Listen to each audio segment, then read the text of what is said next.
E se eu te dissesse que um homem escreveu, há mais de 2000 anos, uma lista descrevendo exatamente o mundo em que você vive hoje, não como metáfora, não como poesia vaga, uma lista precisa, detalhada, com características que parecem tiradas de uma manchete de jornal desta semana.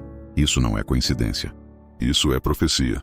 E o versículo que vamos ver hoje foi escrito por Paulo, em uma cela de prisão, para uma geração que ainda nem havia nascido, para a sua geração. Segunda carta a Timóteo, capítulo 3, versículos 1 ao 5. Ouça com atenção cada palavra.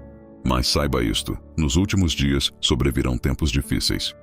Porque os homens serão amantes de si mesmos, avarentos, presunçosos, soberbos, blasfemadores, desobedientes aos pais, ingratos, sem santidade, sem amor natural, implacáveis, caluniadores, sem domínio próprio, cruéis, sem amor ao bem, traidores, temerários, deslumbrados, mais amigos dos prazeres do que amigos de Deus, tendo aparência de piedade, mas negando o seu poder. Leia de novo, devagar, porque Paulo não estava descrevendo o mundo dele, ele estava descrevendo o seu. Paulo escreveu essas palavras por volta do ano 67 depois de Cristo. Ele estava preso em Roma, condenado à morte. Sabia que seus dias estavam contados, e naquele momento, em vez de lamentar sua situação, ele pegou papel e pena e escreveu uma carta de aviso para as gerações futuras. Quando Paulo diz nos últimos dias, ele não está falando do fim imediato.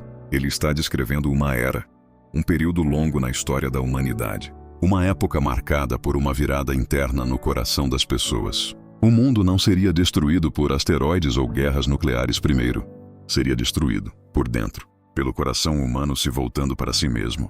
Olhe para a lista, palavra por palavra. Amantes de si mesmos. Nunca na história da humanidade houve tanta selfie, tanto culto à própria imagem, tanto ego exposto ao mundo como hoje. Avarentos. Nunca houve tanta desigualdade enquanto tanto se fala em solidariedade. Blasfemadores. O nome de Deus virou piada, a fé virou alvo de escárnio. Desobedientes aos pais. Uma geração inteira que cresceu sem respeitar nenhuma autoridade. Ingratos. Com acesso a tudo e insatisfeitos com tudo. Sem amor natural. Quando Paulo escreve sem amor natural, a palavra grega usada é astorgos, que significa nusência do amor mais básico, o amor de mãe por filho, de filho por pai.